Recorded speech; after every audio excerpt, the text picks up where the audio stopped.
যাই হোক, তাইলে পালাটা কি? নূর সৃষ্টি, আদম সৃষ্টি। এখন দাদা কোনটা নিছেন বাচ্চা? নূর সৃষ্টি নাকি? এটাই তো বোঝা দিতেছে। এরকমই ব্যাপারটা। এইরকম যদি হয়ে থাকে, আস্তে আদমের প্রশ্ন ইচ্ছা মতে কইরা গেছেন আমারে। এখন আপনি যে নূর সৃষ্টি গাইলেন, এখন আপনি গাইছেন কি ধর্ম ধর্ম নিয়ে একটা গান, এখনো গান নাই। আপনি তো নূর সৃষ্টি থেকে আগে শুরু করবেন না, নাহলে তো লাইনটা হয় কেমনে? আচ্ছা যাক, ভালো দাদা অনেক গায় নাই বলে ঘরে গাইব, ঘরের বই উঠে গাইব, প্রশ্নটা করে লই আর মনে গাইব।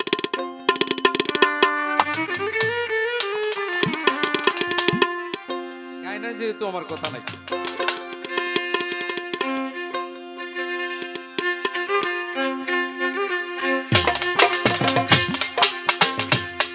তোমারে দিমা জানে দিবানিসি খেলা করে চিননি মন তারে রে, চিননি মন তারে। এই যে তোমার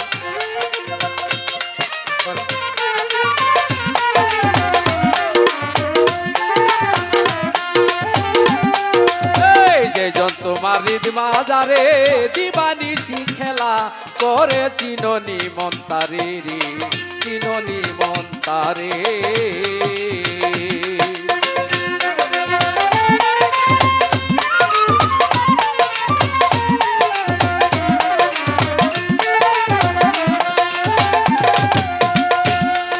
এই যখন আল্লাহ পরোয়ারে পয়দা করলো আদমেরে, আবাতজ বাতাসে রে খাকে মিলন করে।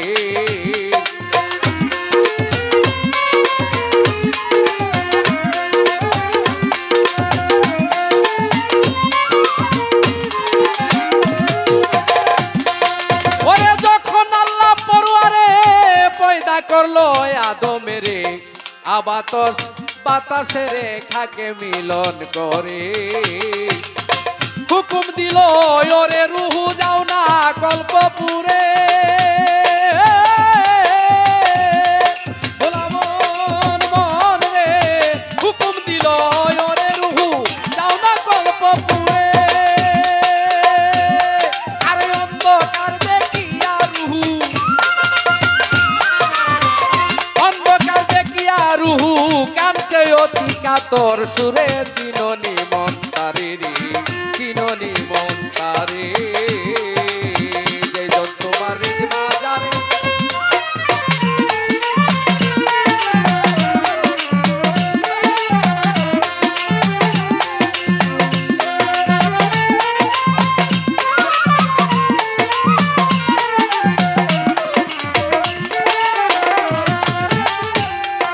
আরে কান্না শুনে বলছেন খুদা, কান্না শুনে বলছেন খুদা আমি নহে তোমায় জুদা, তুমি যতায় আমি যতায়, তুমি যতায় আমি ততায়, বই করছো আর কারে।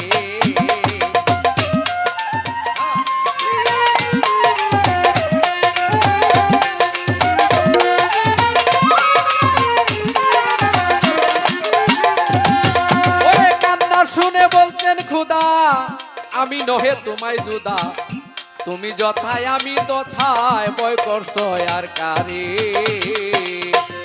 আরে তোমার রূপে আমি ওই রূপ, আমি কি আর দূরে। মন মন রে তোমার রূপে আমারই রূপ, আমি কি আর দূরে। আরে চিনবে যদি আদমেরে,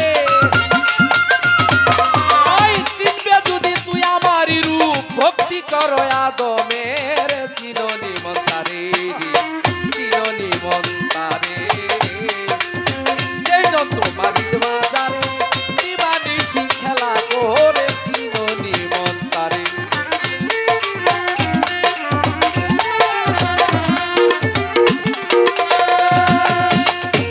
আদম যখন হইল খারা,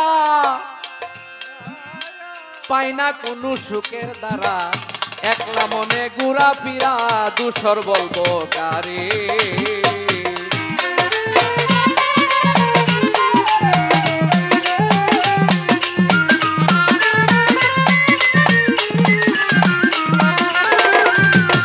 ওরে আদম যখন হইল খারা পাই না কোনো সুখের দ্বারা একলা মনে ঘুরা ফিরা দুসর বলবো কারে।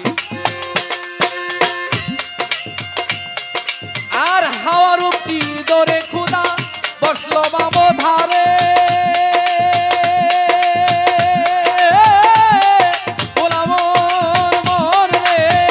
হাওয়ার উপটি দরে খুদা বসলো বাবো ধারে। আর রূপ দেখিয়ে হুশ হইয়ে, রূপ দেখিয়ে হুশ হইয়ে ঝিলিক মারে ধরি মারে চিননি মন্তারে চিননি মন্তারে।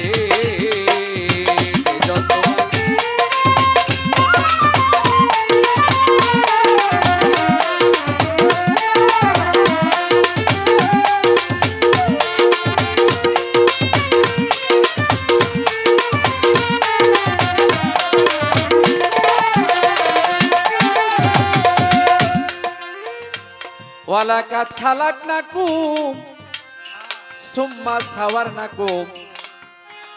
খোদার শুরুতে আদম বলছে কোরআন পড়ে।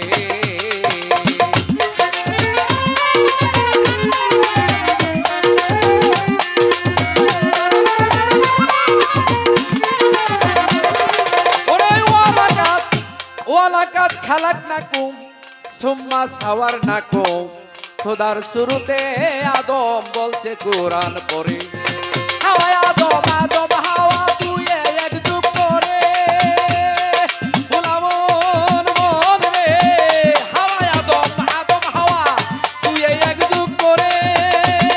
আরে কি বেদে যে খেলছে খুদা, কি বেদে যে খেলছে খুদা মেমুরি যে চিনবে না রে চিননি মন্তারে চিননি মন্তারে।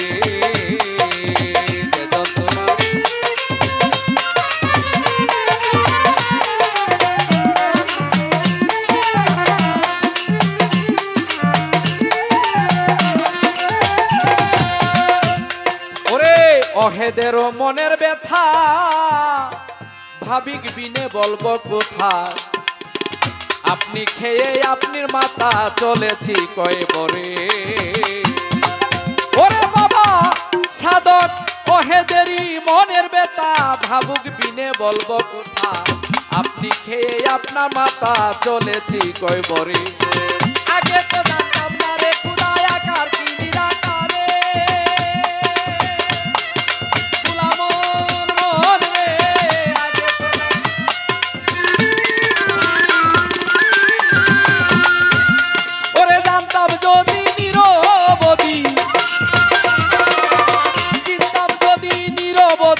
দেখতাম ওই রূপ নয়ন ভরে চিননি মন্তারে চিননি মন্তারে।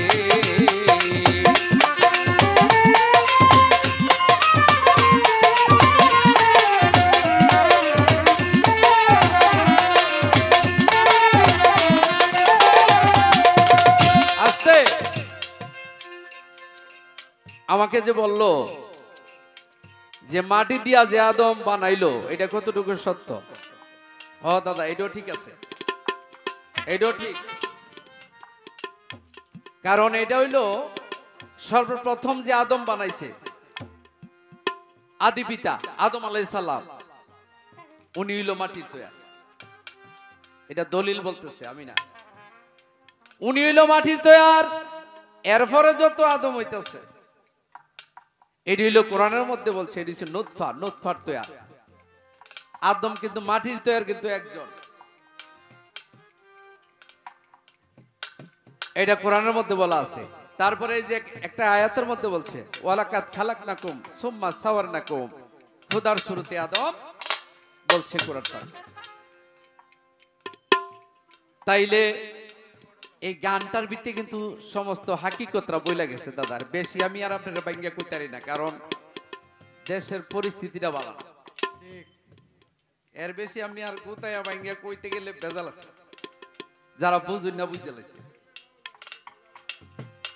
এই গানের যে যারা গান তো জ্ঞানীর জন্য, অজ্ঞানীর লিগে তো গান না, গান তো ঠিকই আছে, যারা জ্ঞানী তারা শুনবে গান, আর তারা তো অবশ্যই বুঝতেছে। অজ্ঞানী আপনি কইবেন একটা, সে গিয়া বিশ্লেষণ করবো আরেকটা, এটা তো গায়কের দোষ না। তাইলে ঝগড়া লাগানোর তো এই ব্যবস্থা আমরা করতাম যাই কেন? এটা হাকিকত, আমার এই গানটার মধ্যে সম্পূর্ণটা বলা হয়েছে যে আসলে আদম কে, আদম রূপে কে, কই থেকে সৃষ্টি হয়েছে আদম। এই গানটা সম্পূর্ণটা আমি জবাব দিলাম, গানটা শুনলে পরিষ্কার ভাষা বুঝো। আজকে রাখো, আদমের ফয়সালা শেষ করলাম। এবার আমারে আরেক বিপদ বললাম, এই রাখ রে, কয় আমি বৈশা রয়েছি, অনেক ভক্ত মরিদান আয়া তারা ভক্তি করে চেষ্টা করে, আপনি কিছু কইলেন না। মাজারও যে সেজদা দিব এটার পক্ষে আমি কিনা না, বানাই না কথা আমি সালেক সরকার চিস্তি কই না। কারণ আল্লাহ সেজদা আল্লাহ ছাড়া আর কেউ পাওয়ার যোগ্য নয়। আল্লাহর সেজদা আল্লাহ ছাড়া আর কেউ পাওয়ার যোগ্য নয়। তবে এখানে শর্ত আছে। কেমনে? 17 ফরজ আদায় ছাড়া কেমনে আল্লাহ সেজদা হয়? কারণ আল্লাহ সেজদা দিতে গেলে আল্লাহর শর্তগুলি মানতে হবে। কি শর্ত? উযু করতে হইব, জায়নামাজে দাঁড়াইতে হবে, আলিফে সুজা হইতে হইব, হে রুকুর যাইতে হইব, মিমে সেজদায় যাইতে হইব, দালে আসন পাইতে বইতে হইব, 2টা কইরা সূরা পড়তে হইব, 2টা কইরা সেজদা দিতে হইব, কিবলা এভাবে থাকতে হবে। এইটা হইল নামাজের সেজদা। কথা ঠিক কিনা বাবারা? হ্যাঁ, এই সেজদা যদি কোনো মানুষকে দেয় তাইলে পরিষ্কার শিরিক, শিরিক, এটা সত্য। তাইলে এইটা হইল আল্লাহর সেজদা। আল্লাহর সেজদা যেমন আল্লাহর বন্ধুর সেজদা কোনো শর্ত নাই, মাত্র একটি সেজদা, কোনো তাসবিহ নাই। কি তাসবিহ নাই? যখন আমরা কোনো পীরের দরবারে যাই বা মাজারে মুকামজিহানি যাই, যেই কদম বসি বলা হয়, আসলে এটাকে বলা হয় কদম বসি। কদম অর্থ পাও আর বসি অর্থ চুম্বন, মানে পায়ের কদমের মধ্যে চুমু দেওয়া। এটা আপনি মাস্টারও দিতে পারবেন, পীর মুর্শিদের দিতে পারবেন, মা বাবারও দিতে পারবেন। কারণ কদম বসি করতে গেলে কি নয়া দিব না আপনি ছিটিয়ে দিব? কিভাবে দিব? ওই যদি কদম বসি করতে যা আপনি কইবেন সেজদা দিয়া লাইছে, এর ফেস লাগাইলেন না? তাইলে আল্লাহর সেজদা আল্লাহ ছাড়া আর কেউ পাওয়ার যোগ্য নয়। হ্যাঁ, 17 ফরজ আদায় ছাড়া কেমনি আল্লাহ সেজদা হয়? 5 ওয়াক্ত নামাজে কত ফরজ? কি বাবারা? 17 ফরজ না? তে 17 ফরজ, এই ফরজগুলি মাইন্না সেজদা করতে হবে। এখন সেজদাগুলি যে করবেন, তাইলে নামাজের সেজদাটা যে আমি দেখাই দিলাম কিভাবে করতে হয়। আর যখন পীর মুর্শিদের কাছে যায় বা মাজারে মুকামে যায়, যে তাজিমি সেজদা, সম্মানী সেজদা তাকে বলা হয়, ওই সেজদাটা যখন করে ওইখানের মধ্যে কোনো তাসবিহ পাঠ করতে হয় না। কি তাসবিহ পাঠ করতে হয় না? সুবহানা রাব্বিয়াল আযীম, সুবহানা রাব্বিয়াল আলা, এই ধরনের কোনো তাসবিহ নাই। এবং দাঁড়ায় গিয়ে পীরের সামনে নিয়ত করে না।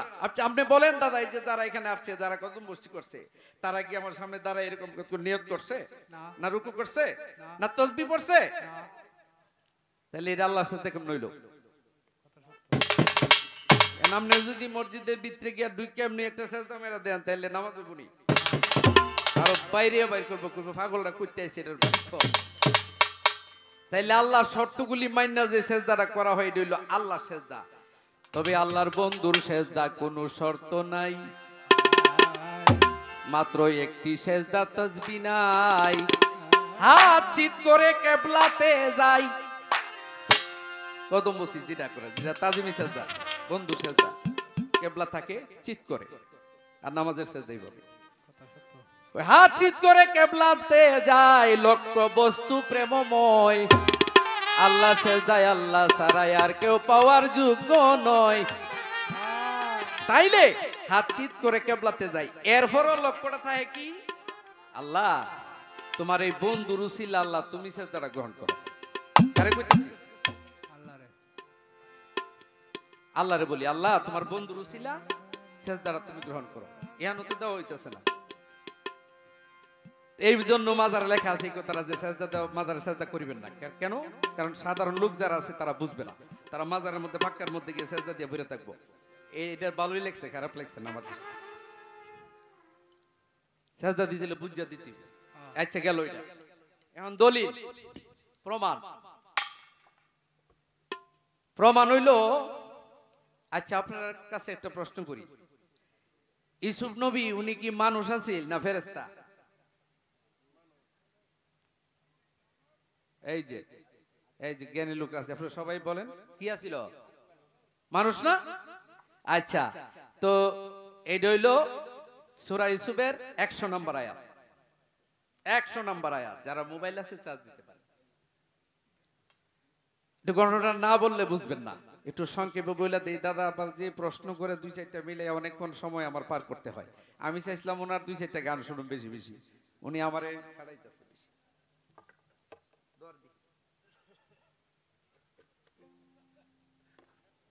হাড়াইতার সিজন খাই টুইলই বুঝে তো, বুঝেন না কথাটা? আচ্ছা যাই হোক, ইউসুফ নবী তারা ছিল 11 ভাই। 11 ভাই ছিল, 11 ভাই ইউসুফ নবী। তবে হঠাৎ করে একদিন ইউসুফ নবী যখন ছোট 7-8 বছর বয়স, তখন একটা স্বপ্ন দেখলো। স্বপ্ন দেখছে কি, কয় আকাশের চন্দ্র আর সূর্য আর 11টা নক্ষত্র আয়া ইউসুফের পায়ের মধ্যে সেজদা করছে। এই স্বপ্নটা দেখা তখন বাবার কাছে বলল, ইয়াকুব নবীর কাছে, যে বাবা আমি তো একটা স্বপ্ন দেখছি। কি দেখছস? কয় আমি দেখছি 11টা নক্ষত্র আর চন্দ্র আর সূর্য আমার পায়ের মধ্যে সেজদা করছে।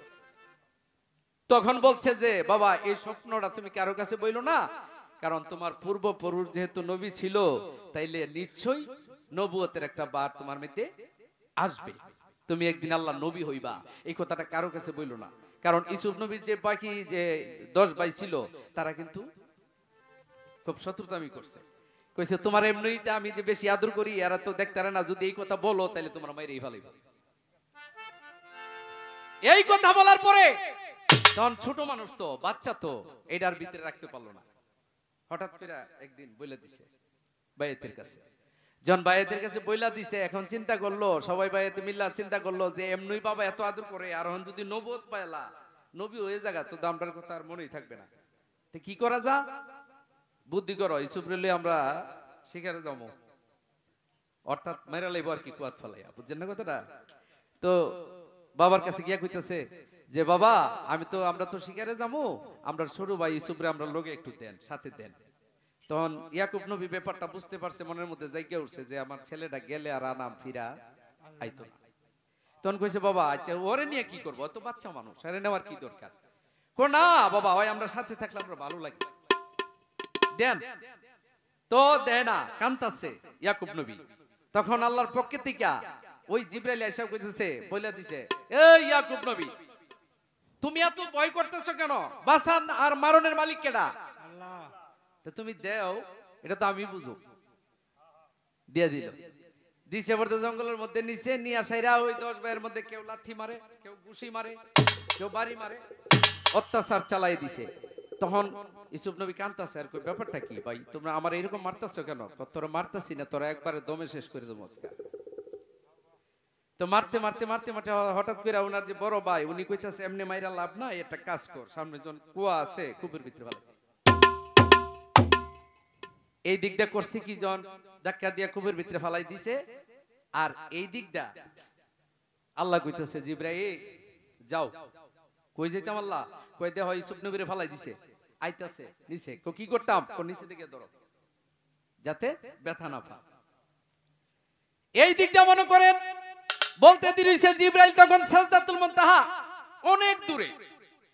তখন জিবরাইল কো আল্লাহ কই আমি সাজদাতুল মুনতাহা আছি, ওই জায়গা থেকে এরপরে যামু মিশরে, কুয়ার মধ্যে ফালাইতাছে, ফালাই দিছে, আবার গিয়া দৌড়ো, কিভাবে যাবো? 600 নূরের পাকে একবার ছাইরা দিয়ে ওই দিনেও মনে করেন যে জিবরাইলের পসিনা বেরিয়েছিল সারা অঙ্গের মধ্যে। 3টা জায়গায় খুব কষ্ট করছে জিবরাইল, ওই দিন খুব কষ্ট হইছে। 600 নূরের পাকা ছাইরা দিয়া যতটুক স্পিডে পারে বিদ্যুৎ গতিতে আইসা নিচে হাত দিয়া দিছে, ছায়া দেই সুবাইতাছে। সুবহানাল্লাহ কইতেন না? হাতরা দিয়া দিছে, তলে দা ধরছে। ধরার পরে তো উনাকে উলঙ্গ করে ফালাইছে। উনার যে গায়ের জামাটা ছিল এই জামাটার খুললা রাইখিয়া এটার মধ্যে রক্ত টক্ত মাখাইয়া ছুরিটা ফুসাইয়া ফাসাইয়া এটা রেডি করছে, এটা বাবার দেখাইবে।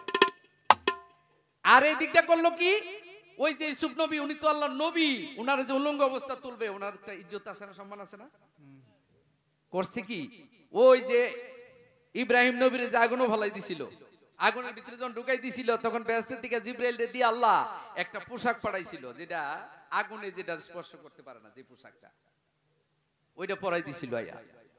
তো ওই আগুনের ভিতরে ছিল, আর যখন এতে বাইরেছে তখন একটা পশমও পরে নাই। তো ওই যে পোশাকটা, এই পোশাকটা দিছিল ইয়াকুব নবীরে, ইয়াকুব নবী দিয়া দিছিল ইউসুফ নবীরে। এইটারে ছোট করে, এটা তো জান্নাতি পোশাক, এটা একটা তাবিজের ভিতরে বানাইয়া ছোট করে ওই ইউসুফ নবীর গলার ভিতরে এটা জ্বলাই দিছিল, দিয়ে রাখতো সবসময়। যখন বলছে যখন নিচে থেকে যখন জিবরাইল উড়াইতেছে ইউসুফ নবীরে কুয়ার থেকে, তখন আল্লাহ কয় পোশাক কই পামু, আল্লাহর কাছে বলে আর কি যে আল্লাহ পোশাকটা কই পামু, কয় দেখো ওনার গলার ভিতরে একটা তাবিজ আছে ছোট্ট, এটার ভিতরে পোশাকটা আছে। ওইখান থেকে বাইর করছে পোশাক, বাইরে এটা জান্নাতি পোশাক দাও, যত টান দে বড় হইও বড় হইও বড় হইও, চাই দে যে ইউসুফ নবীর পুরা শরীর হয়ে গেছে। ওই পোশাকটা জান্নাতি পোশাকটা পরে এখান থেকে উড়াই দিছে, উড়ায় জন উপরে আনছে। আর এই দিকটা একদল আজিজ মিশরি বণিকের দল, তারা ওই দিকটা যাইতেছে, সায়াদে চাঁদের মতো একটা শিশু, আল্লাহ নবী তো ইউসুফ নবী তো খুব সুন্দর ছিল, কিন্তু চাঁদের মতো শিশু দেখে তখন তারা কয় এটার আগে শিশু বেচা কিনি তো মানুষ, কয় এই শিশুটার আমরা নেমো, এটা কত দাম দর করে, খুব বেশি দাম দিয়া ইউসুফ এই আজিজ মিশরি এটার কিনা নিল, ওনাকে কিনা নিয়া লালন পালন করতেছে। আর এই দিকটা জুলেখা উনি স্বপ্নে দেখছিল ইউসুফের রূপটা, দেখা মনে মনে আশা করেছে যে ইউসুফ নবীর যদি পাইতাম। এখন যখন নিয়া যখন বাড়িতে লয়ে গেছে এই রূপ দেখে সে তখন জুলেখা পাগল হয়ে গেছে, আর এইটাই তো আমি স্বপ্নে দেখছিলাম, এখন দিয়ে আমার গড়ে। আর যখন নবীর ওনার যখন জোড়ায় ধরতে গেছে তখন উনি মারছে ওইটা দৌড়, আল্লাহ নবী তো উনি তো খারাপ কাজে লিপ্ত হবে না। তারপরে এখানে পিছন দিয়ে দৌড়াই দিছিল, থাপা দিছে, জামা ছিড়ছে, এখানে একটা বিচার হয়েছে, অনেক লম্বা ঘটনা, এদিকে আর যাই না, শর্ট করে দিই। তারপরে উনাকে বড় কইরা লালন পালন কইরা এই যে আজিজ মিশরি উনি যে বাদশাহীরা, এই বাদশাহীরা দান করে দিছিল ইউসুফ নবীরে। আর এই দিকটা আইয়া 10 ভাই তারা বাবার কাছে আইয়া একটা জামা লইয়া রক্ত মক্ত মাখাইয়া বলতেছে বাবা, কান্না কইলাম দুই রকম আছে, একটা নাটকিয়া কান্দা আর একটা অরিজিনাল কান্না, ঠিক নিও,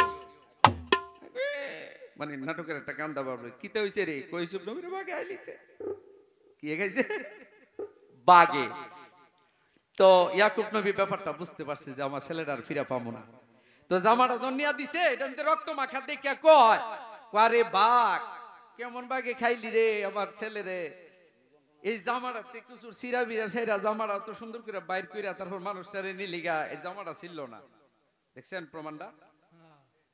কারণ যে যে খুন করে আল্লাহরই একটা কুদরত, এখানে একটা নিশানা থেকে যায়, সে বলে রেখে দিব, কারণ সে ধরা খাওয়ার জন্য। এইটা দিকে বুঝতে পারছে যে আসলে এটা তারা ছিল না। তো বাবা কানতে কানতে কি করলো, চোখ দুইটা অন্ধ হয়ে গেছে।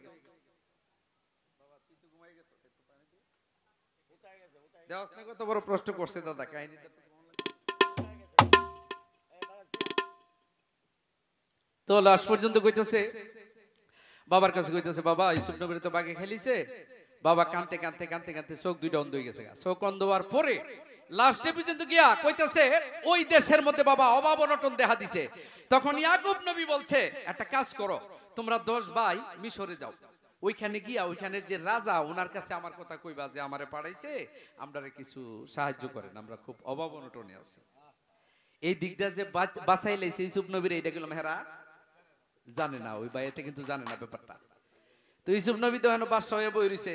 আর এই দিকটা যখন 10 ভাই গেছে, 10 ভাইয়ের দিক ওই ভাইয়ের ভাই তো মনে করেন ভিতরে একটা লারা পড়ে গেছে, একটা কান্না ঢেওয়াইতেছে। এখন বাবার কথা মনে হয়ে গেছে, ভাইয়ের দিকে আরো বুক ফাইটা কান্না আইতেছে। এখন কান্না সহ্য করে থাইকা জিজ্ঞাসা কইতে আইছো তোমরা? কই ইয়াকুব নবী পাঠাইছে। কি লিখে পাঠাইছে? আমরা কিছু সাহায্য দিতেন। কোয়াশো ইচ্ছা মতে তাদেরকে খাওয়ায় টাওয়ায় সেবা দিয়া ইচ্ছা মতে সাহায্য দিয়া দিছে। দিয়া আর কইতাছে তুমি যে তোমারে পাঠাইছে ইয়াকুব নবী, লোকটা আসেনি, বাচ্চা আসেনি। কো আছে কোন রকম। কার কেন? আমার এক ভাই ছিল ইউসুফ নবী উনারে বাগে খাইলিছে, এই সুগে বাবা অন্ধ হয়ে গেছে গা। কার লোক কইতাছে কথাটা? ইউসুফ নবীর লোকই কইতাছে। উনি যে বাদশা হয়ে বইরেছে এরা তো জানে না। ও আচ্ছা আচ্ছা, ঠিক আছে ঠিক আছে। তখন ওই যখন জায়গাবালা তখন ভাইয়ের কাছে ওই জামাটা খুলে দিছে, ওই যে বেহেশতি পোশাকটা, জামাটা শরীরের, এই জামাটা দিয়া তারপরে বলছিল না ওইটা লয়ে যাও, এটা নিয়ে তোমার বাবার চোখের সামনে দরবার ধরা মাত্রই দেখবা ভালো হয়ে যাবে।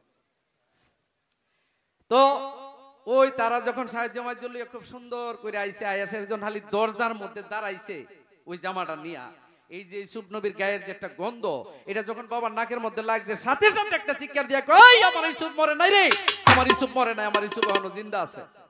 তোরা মিছা কথা কইছো। কয় সাথে সাথে চোখ ভালো হয়ে গেছে, চোখের কাছে নিছে চোখ বালা, জামাটা দেখে চিনে না, এই জামাটা যে বাবা দিছিল। তখন বলছে ঠিক আছে আমার সুদ্দা লয়ে যা তোরা ওইখানে, আমি যাবো ওইখানে। তখন এখানে এই ইউসুফ নবীর মা আর বাবা এই দুইজন, আর হেরা হইল 10 ভাই। তখন কয়জন হইছে তারা? হ্যাঁ, তারা গেছে ওইখানে, গিয়া ছায়া দেখে ইউসুফ নবী সিংহাসনের মধ্যে বসা। বাস ওইখানে গিয়া মা বাপ, মাতা পিতা এবং 10 ভাই ইউসুফ নবীর পায়ের মধ্যে সেজদা করছে। এটা হইল কোরআন দলিল, 100 নম্বর আয়াত। সেজদার ব্যাপার পাইছেন আপনারা? খুলে দেখেন। তাইলে ইউসুফ নবীকে, উনি তো নবী, আবার উনি ছেলে, কিন্তু ছেলের আবার মা বাবা সেজদা করে কেমনে? এইটার কোন নিষেধাজ্ঞা কোথাও নাই,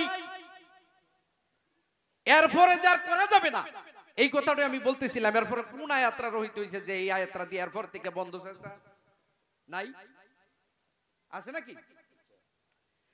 তো ওইখানে ওই মা বাবা 10 ভাই ইউসুফ নবীকে, ছেলেকে সেজদা করছে। করার পরে ইউসুফ নবী আবার এই মাতা পিতাকে সিংহাসনের মধ্যে বুয়াইয়া আবার ইউসুফ নবী তাদেরকে সেজদা করছে। এই হলো দলিল দাদা। এখন এই কোরআন মতে, কোরআন যদি তারা বুঝিয়া শুইনা যারা মানে না, না মানে না মানো, এটা আল্লাহর লগে জবাব দেয়ার হই দিব, এই চিন্তা আমার করে লাভ নাই। যেটা সত্যটা আছে কোরআনে যা আছে তা বইলা দিলাম। তাইলে তাজিমি সাজদা কদম বসি যেটা, এটা অবশ্যই করা যায়। এখন মাজারের কথা বলছেন আপনি, মাজার তো হইছে পরের কথা। আগে ওলি হয়ে লোক না, ওলি হয়ে আসে, ওলি বিদায় নিয়ে সারলে, কবর দিয়া সারলে না মাজার হইতো নাকি? মাজার কি আগে হয়? তাইলে এখানে ওলিকে যারা সম্মান করে, ওলি যেখানে শুইবে অবশ্যই সেখানে সম্মান করবে, কিন্তু তার লক্ষ্য বস্তু থাকতে হইব আল্লাহর দিকে, যে আল্লাহ তোমার বন্ধুর উসিলা তুমি গ্রহণ করো, লক্ষ্যটা ওইটা থাকতে হইব। যারা বুঝে না তারা করার দরকার নেই, এর লিগে নিষেধ হইছে। যাক দাও।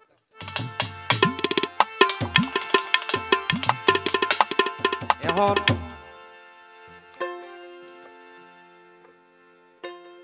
আমি শর্ট করে প্রশ্ন করব, আমি এত লম্বা চড়া করব না, কারণ দাদা আসলে উনি নিজেই বলতেছে আমার যে তুমি আপনি একটু লম্বা করে করেন।